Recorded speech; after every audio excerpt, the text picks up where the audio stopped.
We just let him go around the room and say things like all my friends gave me a golden shower, look I have a video. What NSFW fact did you learn at an embarrassingly late age? Hey viewer, I'm so glad you came back for another storytime with your favorite narrator Andrew the Automaton. Before we start the video, why not like the video, subscribe, and ring the bell button so that you don't miss any more chill storytimes with me. With that being said, let's get into the video. There's more than one size of condom. A proud micro-tiny user myself.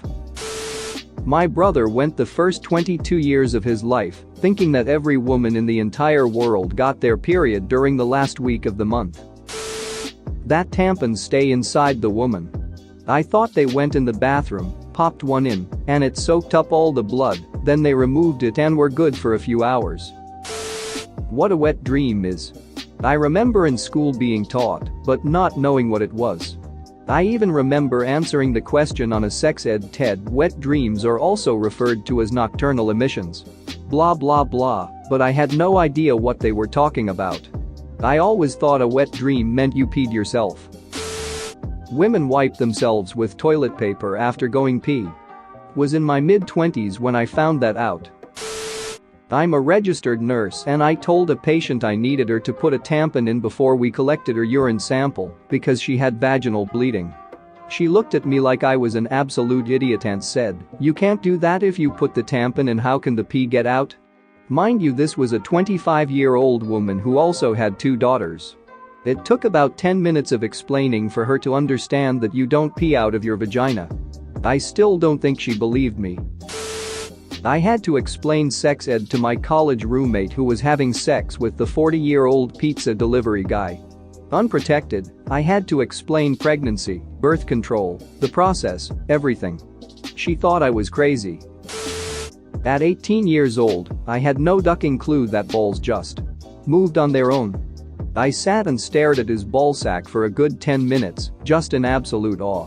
I felt like I was tripping on acid. The skin moved up and down, swirled around, turned to the left. I have never had my mind more blown than that moment of watching balls move around for the first time. Edit. Goddamn it guys, my highest comment is about balls. I thought this was a known fact that the skin can just move right before your eyes. Fascinating, is it not? For whatever reason, I grew up thinking that men were supposed to have 3 testicles. I was a 13-year-old boy before learning the truth. I thought I was deformed, or maybe my 3rd ball just hadn't developed yet somehow. I'm not really sure what I was thinking. I just remember the absolute embarrassment I felt when one of my friends found out about this misunderstanding. Cum is supposed to leak out of a woman's vagina after sex if she's walking around. I never really thought of it until my last girlfriend mentioned it, suggesting it was weird, then I read about it on here, someone mentioning that it's normal. We broke up afterwards, so she still doesn't know. Not me, but I had a friend who basically explained that he didn't know that if you had a vagina you still had a urethra. I think he was in high school before he learned otherwise. He just thought that the labia essentially acted as floodgates, and when you needed to pee they would open like a trap door, and your urine would just fall out. I still laugh about this. Not me, but an old roommate of mine.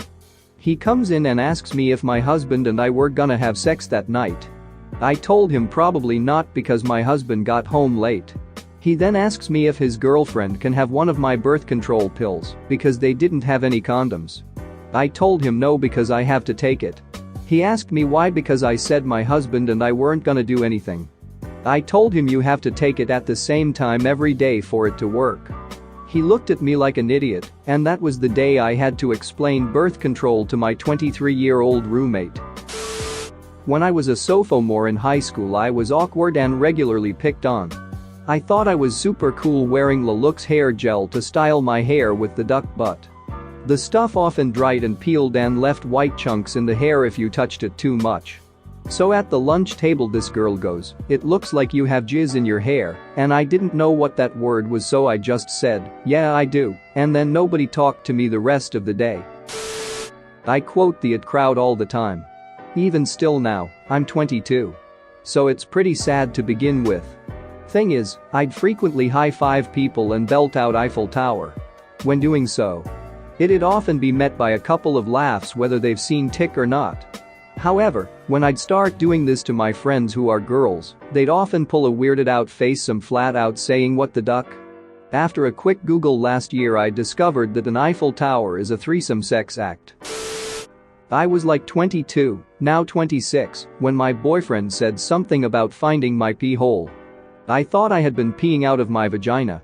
I used to think that every time I had to pee on my period I had to remove my tampon. Edit. I guess I probably knew there were two separate holes, but y'all I swear it felt and still feels the same to me. Apparently, Netflix and chill has a slang meaning I didn't know it had. While getting my hair cut the other day by a 20-something hairstylist, the conversation turned to what we were doing that weekend. Not having a lot going on that evening, I told her I wasn't doing much. She said the same. She said she was just going to sit at home that evening and relax. So I said, oh, Netflix and chill? The look on her face told me, immediately, I had put my foot in my mouth. I simply smiled at her innocently. After a few awkward moments she said, you don't know what that means, do you? I confessed that I didn't. Like trying to explain something to her clueless grandfather, she made me aware of the subtext meaning. So, that was an uncomfortable haircut. When I was in high school, my parents, my best friend and I were going somewhere, parents in the front seat, me and my buddy in the back. While we were driving, my folks were listening to some oldies on the radio. There was an interview with the lead singer of and the Mysterians. In the interview, he said the song 96 Tears was originally called 69 Tears, but they changed the name because they knew the song wouldn't get any airplay with the original title. Me. I don't understand why it wouldn't get played on the radio. 96, 69. They're just numbers. Awkward pause. My best friend leaned into the front seat and said, Mr. and Mrs. Groovy Brent, I've got this one. Later that day he explained what I had just asked my parents. I learned in elementary school that babies were made by a male's sperm coming out of the testicles, making its way to a female's egg and fertilizing it. What they failed to mention was how the sperm got there. I thought that the sperm fizzed and foamed through the skin of the ballsack, and you rubbed the fizz foam concoction up against the vagina, while the sperm figured out the rest. I didn't realize the truth until the end of 6th grade when I witnessed my first porn flick with my best friends. It wasn't until earlier this year that I admitted this was my understanding to my girlfriend.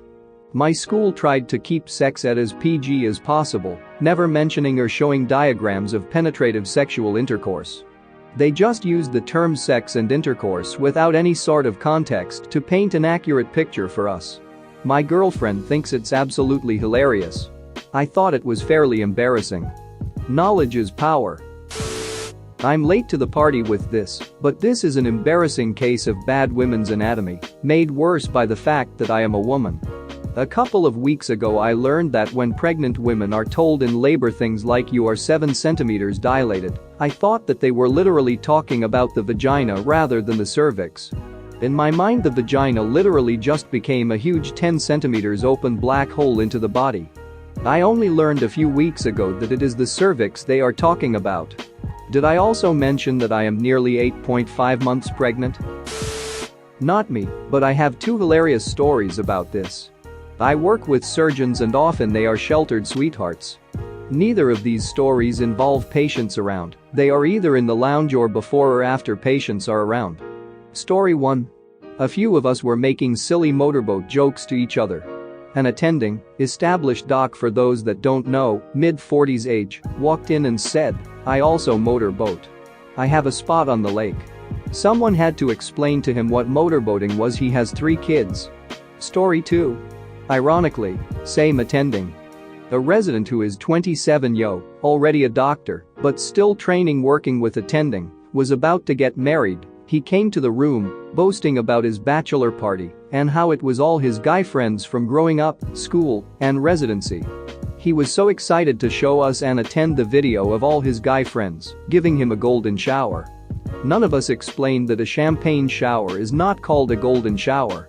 We just let him go around the room and say things like all my friends gave me a golden shower, look I have a video. He and the attending were so into the video, and I couldn't help but gawk and hold back extreme laughter at the situation. Like and subscribe for more funny, interesting, and scary r/ask Reddit videos.